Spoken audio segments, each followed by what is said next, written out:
Hey folks, it's your friend Ashton, and welcome to the Rooted Rebellion podcast, the show that's reshaping the food system from the ground up.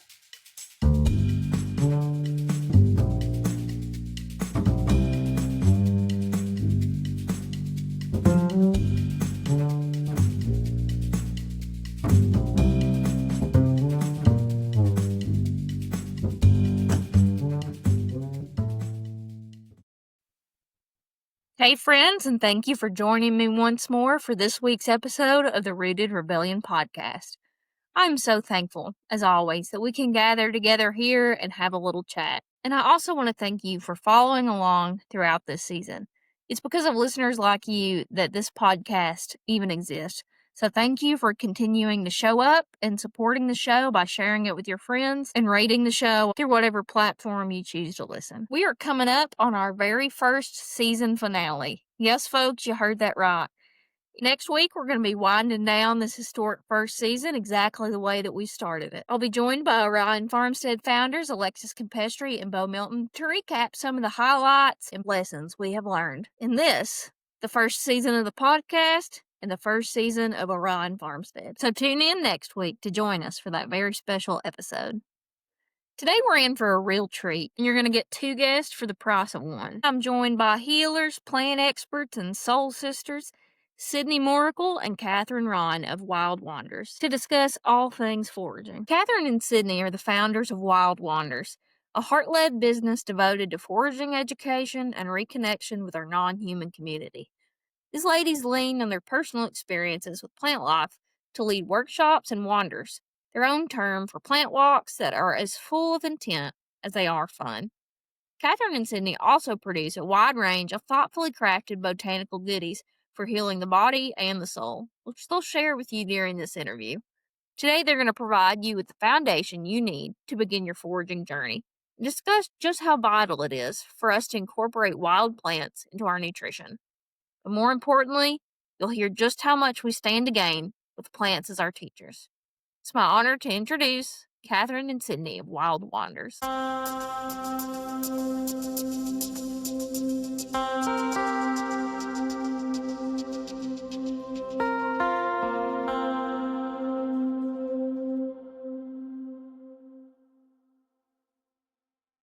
Hey, ladies. Thanks so much for joining me tonight. Thanks so Thanks so having much for us. having us. Yeah, I am thrilled to get into some of the meaty topics we have here today. So I think one of the first places that's going to be helpful for us to start is just tell us a little bit about yourselves, some of the factors that have influenced your business and this beautiful creation that is Wild Wanders.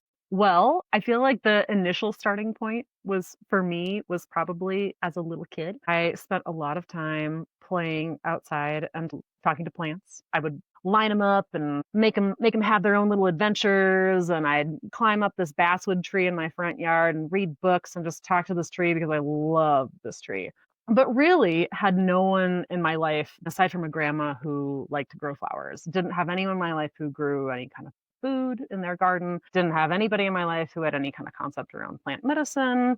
And so it was really a lot of me, making my own pseudo concoctions in the woods out of sticks and leaves and things, wishing that I knew how to make medicine and how to make food from what there was growing in the forest. Fast forward many years, and I started a community garden at the University of Southern California, where I was attending for my undergraduate, and stewarded that space. And so, really got to see firsthand how empowering growing your own food was, and how empowering it was for the adjacent community members to grow their own food and to have a space for learning where English as a first language or speaking English, period, was not an obstacle because everyone was welcome. I also got my permaculture design certificate and moved down to Peru and was working with a Shipibo Conaibo led and geared organization that was all about environmental justice, permaculture, and gray water design as applied and implemented in these indigenous communities. And there, I was very quickly introduced to the plant medicine of those people and was welcomed into the ceremonial circles that are hosted there. And it was the first time in my life that I ever had anyone else affirm in any sort of way that plants have sentience and that there's a whole cosmology and a whole way of looking at the world that this whole group of people and many other peoples in the Amazon have. So it felt incredibly validating to my childhood self to recognize, oh my gosh, there's a whole group of people that thinks that plants have something to teach us. This is what I've always known, and Yeah. I'm only Sydney, now I'm going to interrupt you. I'm sorry, seeing. just 1 second. Do you think it's fair to say that you understood that plants had this healing power, even as a child that didn't have Absolutely, any concept of herbalism or, what is an apothecary?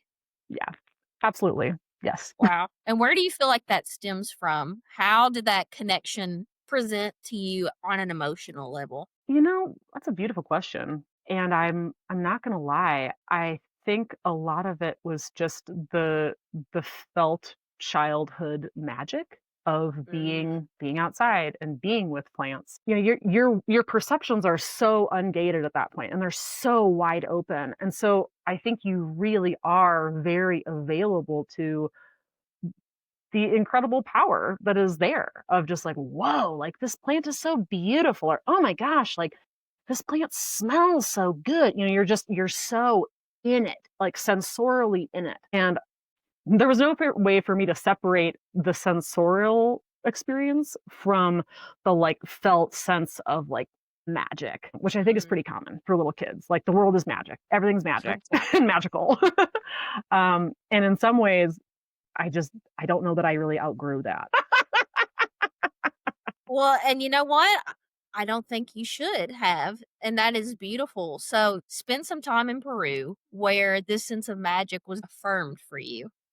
So, bring us back. I was asked to stay on for much longer, and I declined the opportunity because what kept coming up through the plant medicine and through the different like long-standing like sits I was doing with individual plants was this recurring message of like, yo, you need to go home and help your people reconnect to the plants that are living amongst them. Like these people here, these wonderful Amazonian Shipibo Konaibo folks, they have a tradition. It happens to be alive, it happens to be intact, but you're an outsider. This is not, you need to go help your people who, all of them, who once had their own lineages and relationships that were incredibly intact, their own rituals that were incredibly intact with plants. You need to help them remember that. You need to help them reinvigorate those relationships. They're still there. There's still potential. Like, go make it happen. That was the message. And so it took me a long, long time to figure out, like, what the heck does that look like? How do you build relationship with people and plants? How do you not appropriate? Like, I in no way interested in culturally appropriating something that somebody else is doing. How can we help people meet these plants where they're able to meet them? And so with us, with Kat and I probably met Kat in, gosh, 2015. It was a while ago, but it wasn't Mhm. until 2017 when Kat had invited my partner to go mushroom hunting and he declined. And I essentially like got the phone out and was like, hey, can I come instead? Where we realized that, oh my gosh, we both like to look at the ground and like hunt around for mushrooms and plants and talk about a lot of the same stuff. We should do this more often. There came a slow but progressive evolution of we could do the things that we like to do together with other people. We could bring this, all this information that has been very hard earned and often like a little bit of a struggle because we're doing it on our own and we're learning by our own mistakes.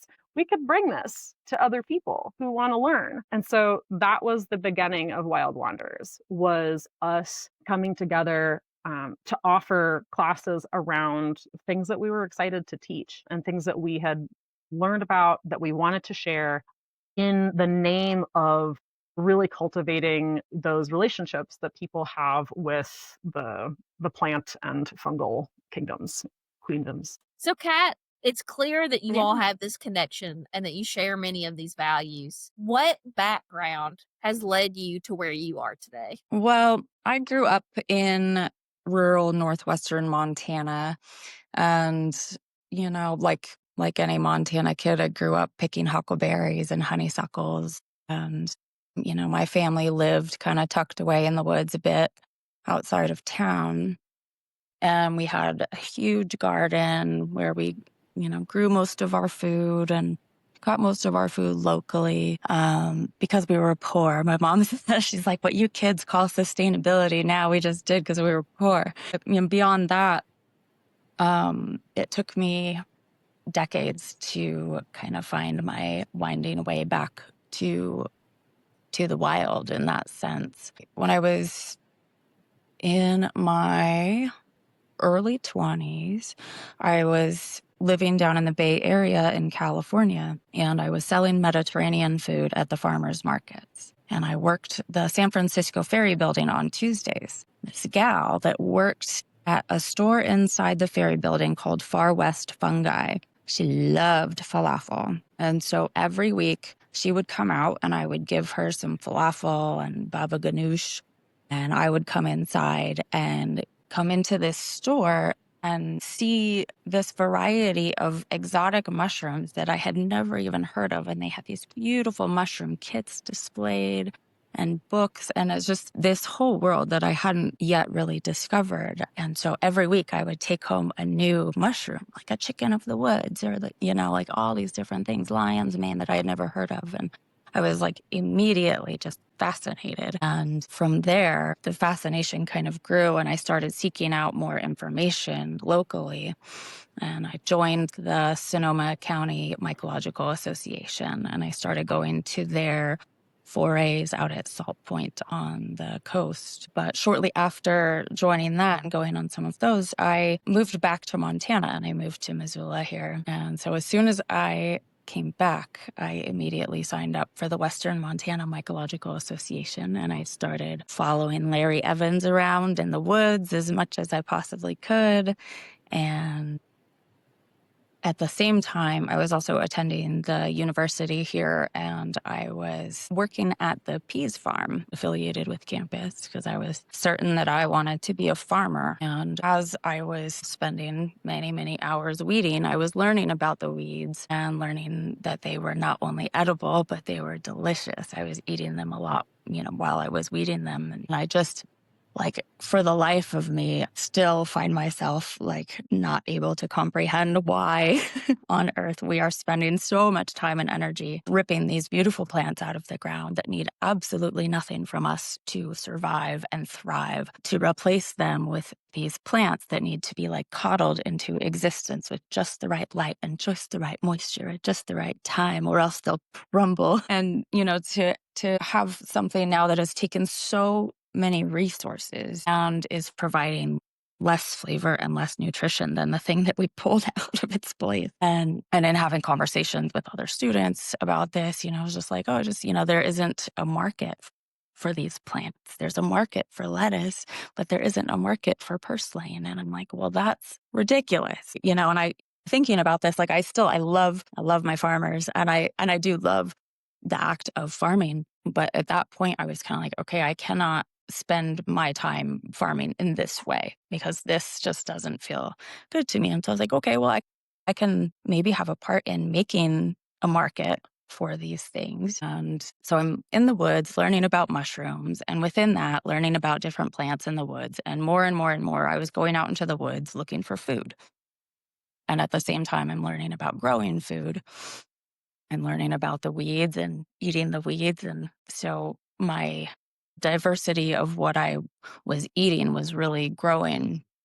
And I just became pretty obsessed with foraging, which is pretty easy to happen. Once you're infected with the bug, it's hard to get it out of your system. And I was really seeking a lot more. I was so hungry to learn, and there wasn't a super active community here. So I would just hike around with a backpack full of books all the time and learn as much as I could while I was out there. I would come home and search YouTube videos and learn what I could then. And I was considering moving out to the Oregon coast just because there's a lot more active and organized mycological societies and foraging communities and things like that. Around the time that I was really seriously starting to look to head that direction. Sydney and I and some other friends were at the fall mushroom foray at Tally Lake Campground. And Larry Evans, the head of the association, kind of made a call. He was like, "Hey guys, like, we need help. We need new board members." And so Sydney and I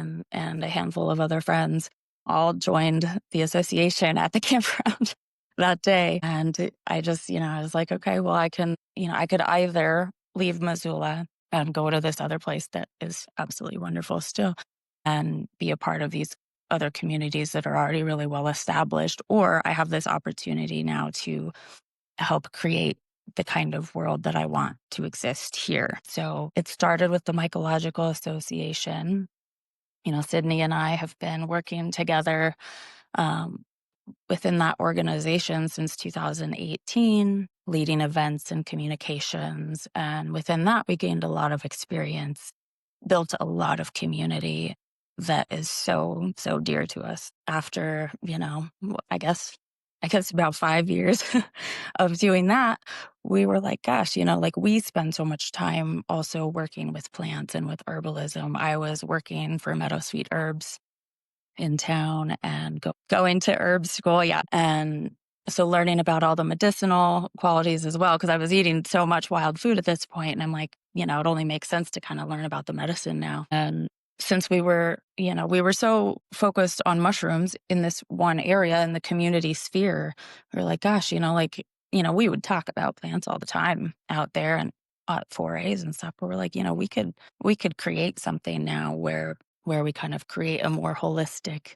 approach and we can just do whatever we want. And it's been, 3.5 years now with Wild Wanders, and it's been so freaking fun. And it's always evolving.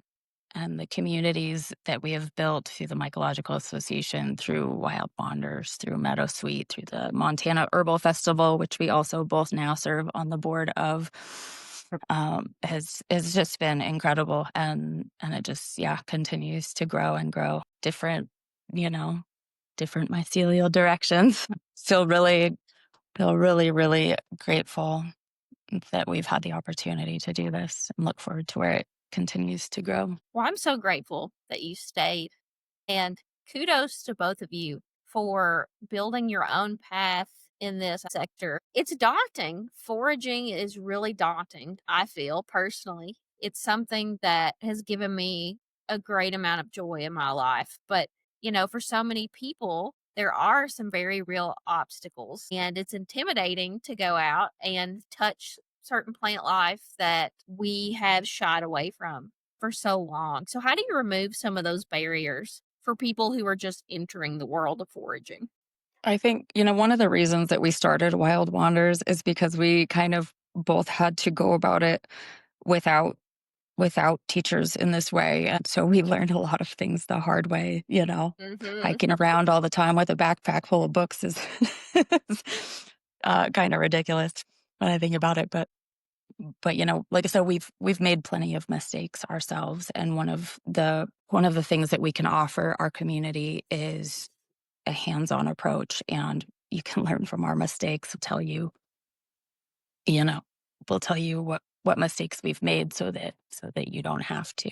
I would just, in addition to that, something that we often speak to when we take people out on a wander, which is a hands-on, feet in, outdoor, usually not very long distance walk, where we touch in on all of these different edible and medicinal plants that we're seeing. And I think it can be very easy for people to be like, whoa, there's so much going on in hardly any amount of distance at all. I feel a little overwhelmed. There's so much more here going on than I even thought was possible. And we really encourage, just to kind of help with the sense of either overwhelm or we also see this a lot, a sense of guilt of like, I should already know all Mm-hmm. of this. And I'm making up, the sense of like making up for lost time. Like, I Mm. need to know this now. And you're like, calm down. Like, you don't roll up to a cocktail party with 50 new people you've never hung out with before and expect to get all their names, phone numbers, email addresses, and know their favorite color, where they came from, and what really makes them tick. And like, what they're doing on Friday night. No way. No way, no how. But you do expect to roll up to the cocktail party where you know nobody and be like, all right, I am going to make one new great connection tonight. That's my goal. I'm going to make one new connection, maybe two. I'll see where I get. And chances are you will meet at least one person where you're like, oh, gosh, you're pretty interesting. And you kind of vibe it out. You exchange numbers. Maybe you go on a walk later that week. And we always talk about plants in the exact same way. You go and you don't have to go far. You don't have to go to the highest mountaintop or like some untouched valley. You can literally walk out onto the street corner. You can literally walk into your backyard, the place you like to take your dog on a walk. It doesn't have to be untouched or pristine, because that's not what's going on. What there needs to be is connection. What there needs to be is interest. And so you notice, you start paying attention. You're like, ooh, like I always look at that plant and I just think they look so beautiful. Every time I pass by this bush, I always like to give a little sniff because it just smells so good. So paying attention to who you are drawn to, what plant you are drawn to, or what plants you're drawn to, and just making the call of, I'm going to learn a little bit more about this one plant. And just even starting with one plant is enough that you start to have a sense of what it means to be in a relationship with a plant. You get to know more about maybe their medicinal properties or how you enjoy eating them in salads or putting them in your smoothie or whatever it is. And I think that is then the segue point of like, I've done this before. I can do it again with this other plant. So it's really just waiting. It's an easy way to wade in, excuse me, to like, having more like wild plants in your life. And yeah, it also just depressurizes the experience of like, oh, I don't know or I gotta know, into like, let's just start with one plant and see how this goes. And it can literally Yeah. be like a weed, quote unquote, that's like growing in your driveway. Another recommendation that we often give to people is, if you're coming in with a lot of fear, that's, it's fairly normal, and, get to know the handful of plants that would hurt you or would kill you, because they do exist. And they do exist locally, but there aren't that many plants that, that would really do you like great harm. And so if you take it upon yourself to like really those plants and learn to, like where they live, where they hang out, and stay away from, you feel comfortable like that, those plants, and you stay clear from them, then you have a little more freedom of movement. I think it feels a little less scary because you're like, oh, okay, like that, I know that none of these berries in this area, even if they're not necessarily like edible, they're not going to kill me if I pop one in my mouth. And just having that like kind of base point is, I think, a really helpful starting point as well. Well, I appreciate this super gracious approach tempered with some safety, and seriously, I can't wait to hop off this call and share these viewpoints with my roommates because they're going to eat them up. Yay. Think what you're saying about this pressure to need to know immediately and guilt. That is like a really eye-opening way to think about this. And it's something that I've experienced and never really given voice or vocabulary to. And having had this conversation, I'm going to tell you where I think it comes from, and then you can tell me maybe if you see this with your clients. Sydney, as you said at the beginning of this call, there is this very real need and desire to remember. And it's a remembering that predates our own existence. I've experienced this need to connect with life forms that I have never even touched. And it's this sense that almost we have been stripped of some sort of inherent humanity or understanding what it means to be human within this greater planetary context. So it is, to me, this need to start making up for lost time and reconnecting as soon as possible. Do you hear that from your clients? Yes. And I think that often it's coming from the standpoint of, usually it's the people that really want to know about herbalism, and they feel like they, oh, we used to know. We used to know all these things, and now we don't know these things. And I just, it used to be you would have learned this from your grandma. And they're right, like historically, and it really didn't matter what culture you came from, because every culture has very different traditions around plant medicine. But you would have been learning your first line, herbal remedies and defenses from your family. Um, and it was only if, it really hit the fan that you went to like a quote unquote medicine person. Like a lot of that, your first line of defense and your first line of self care was always in the home, within the family.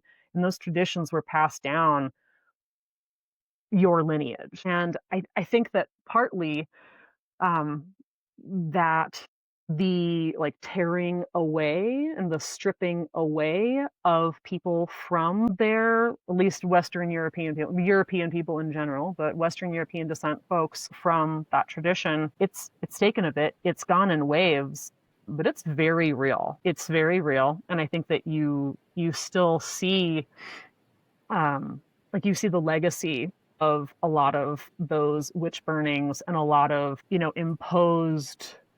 externally imposed dogma and religious viewpoints, how that really impacted people's relationships with plants and people's relationships to their own sovereignty and to their own agency and to their own power as people who are like living, breathing beings that have a place in and on this earth. And certainly one aspect of that is the power over versus power with. And I think there's many instances where if somewhere in that shuffle there was a transition from power with plants and power with earthen beings to power over earthen beings. And that's certainly part of kind of what we're here to spin the dial on, is to really, like re-engage our orientation and our decision making processes and our life ways back towards how would the earth do it, or like, well, how would the plants do it, or like if the plants were chiming in, what would they be saying, and wanting to then like share that viewpoint with others. Absolutely. And I try not to stray into some of the darker emotions of this, but I feel like sometimes it's really easy to feel as if culturally we've been stripped of an inheritance. Absolutely. And it brings up a lot of negativity within myself. It's so important. It's so important to remember that and to feel this like justified anger. And Cathryn, you said something that has really stuck with me, talking about how we now live in a culture where we pour all these resources into plants that have to be coddled into existence. And don't get me wrong, like I love tomatoes and I love like butter lettuce. Like I will eat it all day. But, I think there is a very real parallel between the plants that we're choosing for ourselves and the lives that we're choosing for ourselves. Absolutely. Yeah. On our wanders, one of the comparisons that I often make is between like lettuce and dandelion, like a head of lettuce that, needs all the right everything at just the right time to survive and become this marginally nutritious, fairly flavorless leaf that we eat. And then you have dandelion that's just like punching its way up through concrete, no matter what you do to her, she's there, she's not going anywhere. And like just when you consider the strength and the vitality within those plants and the associated nutrition that you're taking into your body is something to really just kind of consider, like that. So that discomfort that we're speaking of not having that relationship anymore, that's why I got into foraging in the first place, because I had this like kind of internalized just discomfort and shame about what something that used to be a basic human skill that I no longer have a connection with. And that discomfort is what has driven me over the years to where I am now. And one of the things that I think Sydney and I both really try to instill in people on our walks is that, this this this severance of the relationship was no accident. And through all of these, through witch hunting and colonization and the murdering of elders, all which is still happening today, is like this was intentionally taken from us. And so rather than like stewing in the negativity and the guilt or the shame feelings, because those aren't ours to hold, that this was taken from us. And so rather than feeling those negative feelings about ourselves, we can now see anything that we learn and anything that we share is an act of resistance and is empowering and is exciting, and you should be proud of yourself for even giving a shit. It's it's a really exciting time to be caring about all this stuff, and it's fun. It's fun. It's free. It's, you're getting more nutrition for your body. You're getting to play with new flavors and creativity. You're getting to like have this connection with the land and share it with everybody that you know. Because once you get that kind of foraging bug, that excitement, it spreads, and that passion is really contagious, infectious. And that earth intimacy that you are cultivating within yourself then spreads, and that resistance grows. If I could stand up and clap, I would. I'm feeling it. It's contagious, all right. So, how are you empowering your clients? What services do you offer? We host a lot of hands-on educational events. We mentioned earlier in this conversation um, our wanders, which are outdoor events where we're really diving deep into all these different plants that we're seeing and sharing stories that really help to kind of get across like the essence of that plant's medicine or deliciousness or what have you. We're definitely not like the we're not like the natural history walk of 1990 where we're like going taxonomical and talking about like this plant, like it's highly storied, really full of like our own personal experiences, and is intended to be engaging and hands-on and multisensory in nature. We also do a lot of classes where people get to make things. They get to make different herbal medicines, different edibles.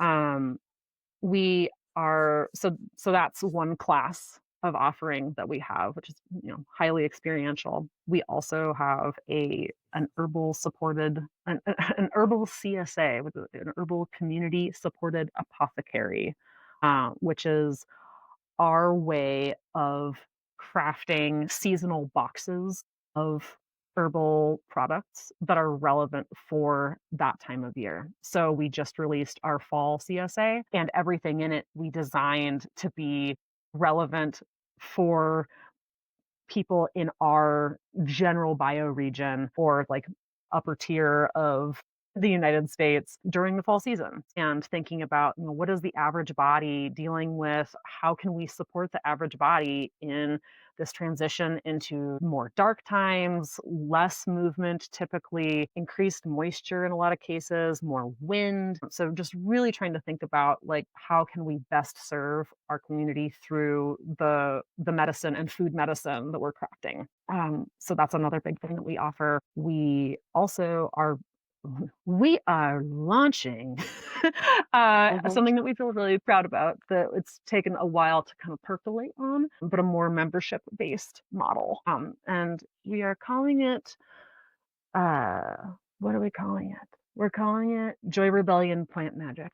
And the idea being that we really wanted to reach people that weren't necessarily living in Missoula or in Montana. We wanted to put our feet into a slightly bigger pool. With that, wanted to offer people an informational based product that they received couple times a month that was geared towards leaning into that joy, increasing your sense of agency and sovereignty in an era where there's so much like noise, so much, negative press about you name it.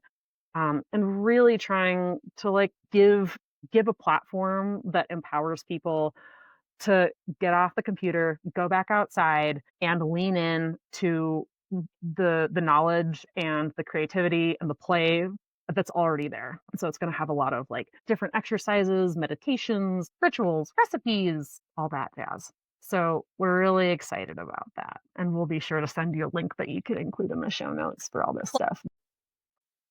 We also, aside from our online launching that we're gonna be doing, this spring, we started our own medicinal herb farm in my backyard. Alongside that, we are putting in slowly over time, we've gotten game fencing up now around the entire property, and we're slowly growing a native food forest as well that should be really just a great teaching space and a great resource as potentially food security issues become more prominent and potentially water access becomes a little more challenging. We have these gardens and these plants that will provide food and medicine for our community. And a teaching space. So that's also really exciting. And we do a lot of different, Sydney especially works in the intuitive realm with song and meditation and plant communication and connection exercises that are really beautiful as well. I sense from both of you this great commitment to education. And I see that you're working as facilitators as well, because I know you're quite passionate about plants as teachers. So share with us a little more about that, what it means to you to learn from a plant and this capacity that we all have to look to plants as teachers. I will say one thing just to start this plants as teachers off as, a lot of people that know me probably wouldn't consider this in this moment, but I have been traditionally very, very shy and introverted and was terrified of public speaking. And look at you now.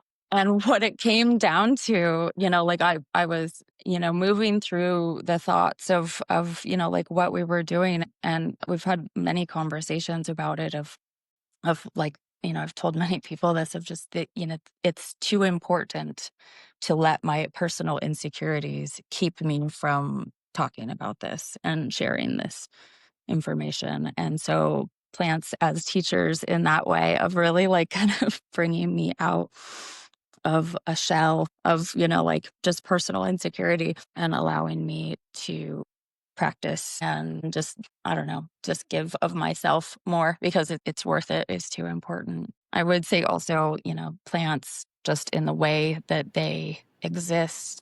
I think about like the forgiveness of trees. Could you imagine just a simple tree in a backyard or in a downtown street, like all that that tree has seen and experienced in its lifetime and how much patience and forgiveness that tree must have to have such a, to still be standing in so much beauty and interdependence and generosity. I think that plants teach me, still very actively learning this slowing down. And, like for where we are right now, I think a lot of people are caught in like deep despair at the state of the world. And for me, the relationships with plants and the opportunity that I have in this moment to encourage that relationship in others kind of turns that despair into devotion and gratitude and reciprocity and resilience. Sydney, do you have anything to add? Yeah, I'm not going to lie. This question I feel overwhelmed by this question. It's okay. I feel overwhelmed by most things, so that's In the fine. best way possible. And that I'm like, oh God, like, that I feel like hashtag everything I know I learned from plants. And it's probably not fair to like my parents, right? Yeah. I learned that from you too, mom and dad. No, but I'm like, yeah, in what ways hasn't my life been, changed, augmented, radically transformed by plants? I would say that I identify as both like clairaudient and clairvoyant. And so when I take the time to intentionally sit outside and drop in and listen to the plants, listen to the earth, it is, I mean, it's incredible what comes through. I feel like I have been schooled on how to parent, I have been schooled on how to show up in my purpose. I have been schooled on uh, how to live peacefully and not in anger.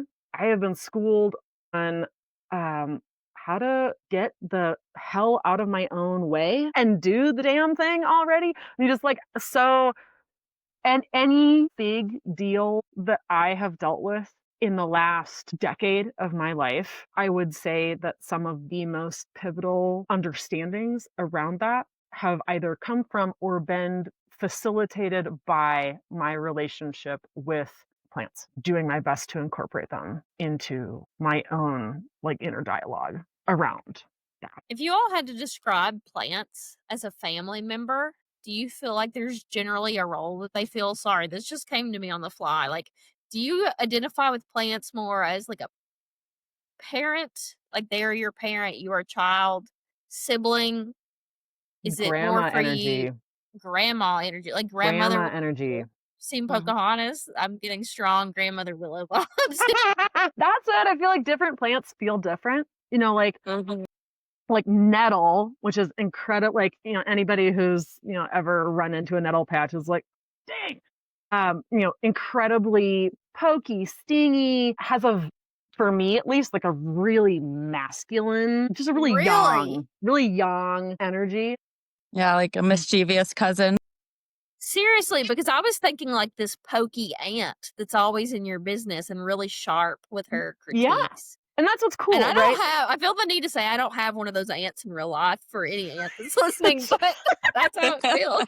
No, and then I think that that's part of what's like really cool about different people is that different people will experience the same plant totally differently, just like we experience the same person totally differently. Like Kat can have a Mhm. friend who she's like, "Oh my god, I just love this woman," and I'm like maybe not my favorite person to hang out with. That's just because we all have different needs. We have different predispositions. Yeah. I think that a lot of the when we are whether it's anthropomorphizing a plant or just like feeling into the energy of a plant, we're what we're picking up is what we're supposed to pick up. It's like it's what's relevant for us. And I think that that's actually something that is super important that not as many people touch on as I think would, but that there's plenty of herbal books out there. There's plenty of people at this day and age teaching about plants and medicinal herbs. That said, there is no substitute for your own experience. There's no substitute for getting out there yourself, getting your hands dirty or planty, and checking it out, leaning in yourself, because sometimes the feeling that you will have of like, oh, I really feel like I really want to put this plant in a bath or whatever it is, that feeling that you get if you're just like overcome by the sudden urge to try something, often that is you having an intuitive hit on that plant. And it might not be relevant for anybody else. It might be something that you specifically need. It's not going to be in an herb book. It's not going to be in a monograph, but it's going to be relevant for you. So that's like, I think that's important for any old buddy who's like, I don't have a lot of experience. It's like, that's okay. In fact, in some ways that's better because if you have these pre-implanted notions of like, well, this plant is good for this or intended to be used in this way, you kind of miss out on the beginner's mind of I kind of want to try that. And barring it being, you know, barring it being a plant that's incredibly toxic, chances are, you know, you're stumbling into something that might be really cool and unique to you and that plant. What has foraging provided for both of you, and what do you hope it'll provide for your clients? Mm. It's so much freaking fun. Oh, beyond that, you have no idea how much money I save. Like when so Yeah. much of your food is free, you know? I also, I just took part in a research project out of the UK this spring where I ate nothing but wild food for 3 months and did a bunch of blood testing and gut Mm. testing to see how my health changed throughout. And so the results of that study will probably be published here fairly soon. But that was such an incredible experience to see if I could live off of 100% wild food. And like, what an exciting thing. I think it gives us creativity, it gives us food, it gives us medicine, it gives us community. keeps our attentiveness on our bodies, on our friends, on our families, on our communities. And when I say communities, I also am referring to the plants and just, learning more, being more in stewardship, wild tending, learning, and just kind of constantly thinking about how we want to show up in that relationship better and better all the time. I'll add to that too, as I'm a mom of a 5.5-year-old and a 1.5-year-old, and normally they would be here. It's a very special occasion that the house It's is so not quiet. just bustling. Aren't you glad this is how you're celebrating your one night of freedom? Yes, Just I raging am. the screen. But we bring them with us almost every time we go foraging. I consistently hear over and over again from other adults in our lives and in my life, every time I get together with your daughter, I learn something new. She is 5 years old, people, and she knows more about herbs than most adults I know. And the only reason is because she's listening. She's open to, it's not like we're sitting her down being like, this is a dish and it does this. We're out there being like, yay, we're going to go pick morels. And as we're walking, we're like, oh, dang, Rowan, look, the buttercups are out. Yay! And so we are sharing this awe, we're sharing these stories, we're sharing our own enthusiasm, and that's contagious. And so she is jacked to go pick mushrooms. She's jacked to go collect herbs. And she has relationships. And she has Like she relationships. shares her water with the kale outside, makes an offering before she picks her lettuce. There's active reciprocity that is already built into her systems of being, her ways of being, and that spreads. And she shares with her friends, and she's proud of. Yeah. That made me cry. That made me actually cry. I don't know if you can It is. see it. That It's is about the most beautiful thing you could ever imagine. And to me, like that part of what's going on there is it's like, that's one kid, right? But people see that and they're like, oh my God, like that child's 5 years old. I am capable of that. If a 5-year-old can do it, I can do it too. So that really, I think it lowers the intensity, it lowers the bar, but it also is like indicative of what kind of legacy work this is. Like for me, this is legacy work, making it possible for there to be some segment of the population that once I am like no longer in the flesh is capable of like going out and sourcing and tending these plants that are the only reason we are alive and like giving back to them and knowing like what it takes to be a living, breathing animal on this planet. That for me, like that is going to outlive the Cisco trucks. That is going to outlive whatever State of the Union there is. It's going to outlive whatever, TikTok video is like the most seen of this year. That stuff is how we create the future that we want to believe is possible. We want to know that it's possible. And it's like, I'm not going to be able to see it. Like, I am not going to be around to see what that looks like. And I don't care. Like, I am rooting for it, like just with that ineffable hope, because that's why we're here. We're like here to participate in like doing what we can to like pass on those seeds to the people that come next. And so that for me that's what it's all about. That's what it's all about. Yeah, we are all actively becoming ancestors in every moment. And, we have a choice of how we show up and what stories we leave behind and what people we leave behind. It's just motivating, especially when you have little ones around you all the time, to really just encourage them at every step. And it's really beautiful to watch. absolutely. Yeah, I don't think there is any more real example of what you all are talking about than imagining this through the eyes of a child, because not only are those eyes still with us, we have those eyes still, should we choose to see with them, but it's just also very humbling and to me feels incredibly tangible to think what kind of ancestors we're going to be. So, for people who are interested in foraging, how do they start to take that step and become those kind of ancestors? How do they begin foraging and building this legacy? The first thing, well, I already talked about like pick a plant. earlier on. And I think that is, stand by that here. But Mhm. the first thing that comes to mind in addition to that is pivoting your worldview away from the like, what am I going to get, to who is this? You may have noticed as we've been talking in this podcast that we haven't been referring to plants as like it. We really tend to use, we use human pronouns for plants, and we do that because we're doing our best to pay homage to the fact that they are like their own sentient conscious beings, even if they don't have eyeballs and, you know, English names. Yeah, that I think that like perspective shift of like, what am I going to get, and like, how can I get it as quickly and efficiently as possible, and allowing the perspective to go from that, or just away from that, and towards more of a relational perspective of, who is this plant? Where do they come from? What does their Latin name even mean? Why do they have that Latin name anyway? Oh, interesting. Means big fuzzy leaf. Okay, cool. Got it. Can you eat this plant? You're just like really trying to like imagine like you're 6. Imagine like you're 5.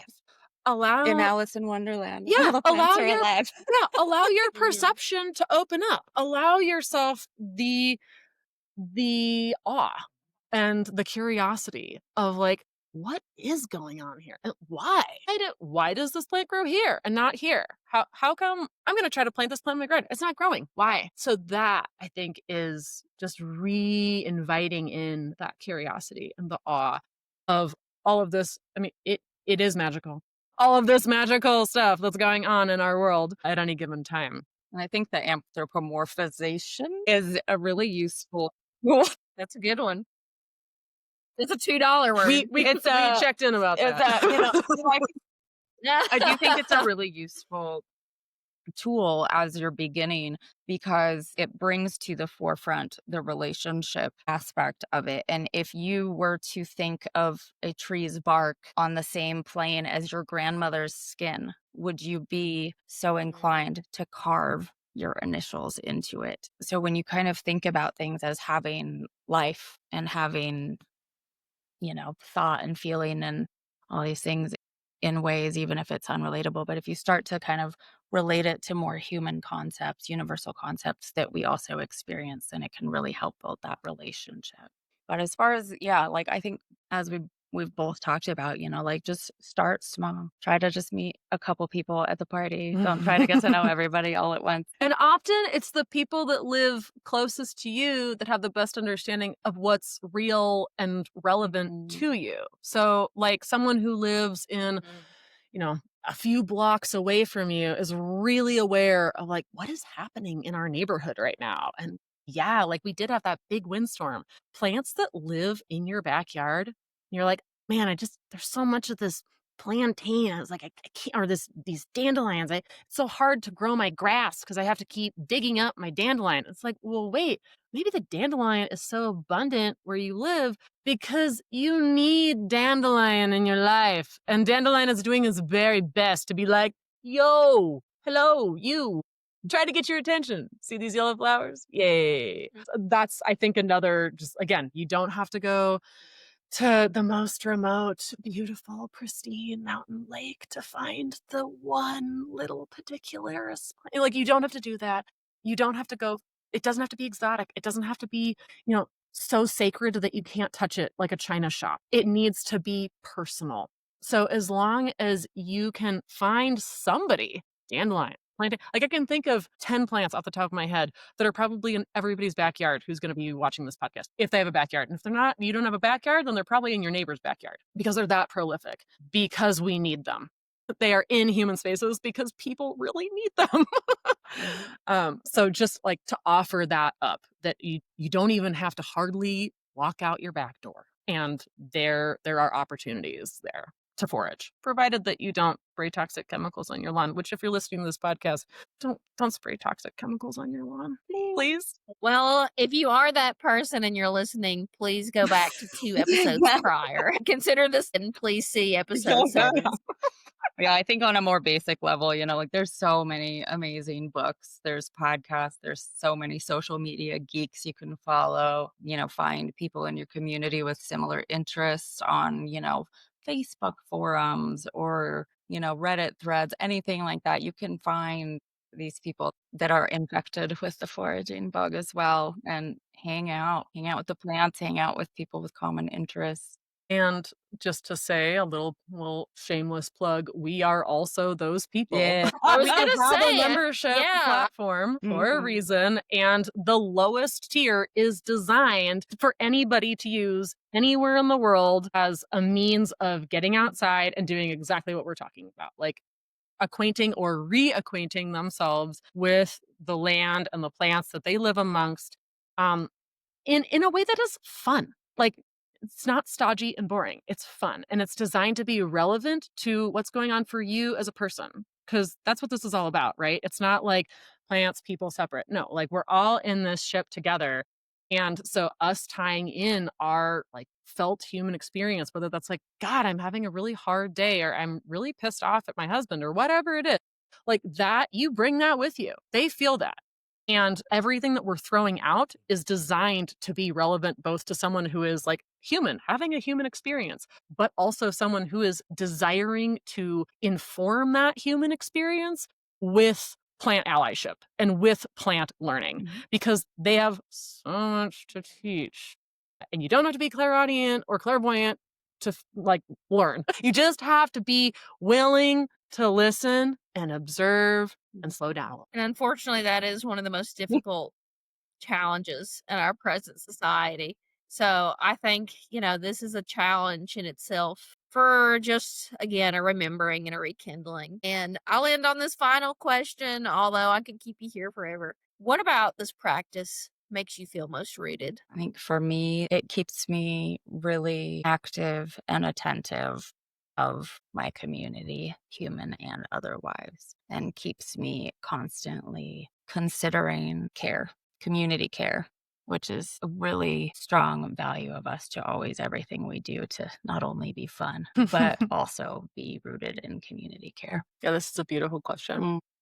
That's true. What we are offering through our business, whether that is wandering with people out in the woods or giving them the resources to do that on their own, or providing them with medicine and stories about that medicine through which to like through their mouths and their eyes and their skin experience these plants for themselves. All of that for me is rooted in relationship. It's rooted in the desire to build relationship and strengthen those connections, and that I 100% see that as why I am here. Like that is why I'm here in this body, is to help rebuild that part of what it means to be a person in our society. And that's like rooting into like just the sense of purpose of like that's my anchor of like there's a lot of crazy stuff. Like I said, I'm a mom. There's days where you're just like, wow, I feel like I just cooked and cleaned and followed my kids around all day. And knowing that this is what we're creating is part of what lets me know that I'm following my compass point. I think, yeah, those two words are really, really kind of what sums it up, I think, for both of us. Like, no matter what happens in our personal lives or in the world, we are anchored, and our compass is always showing us where to go. So we're rooted and we're pointed in the right direction. It's always there to return back to. Well, ladies, thank you so much for your time. I look forward to future episodes because I know they're coming.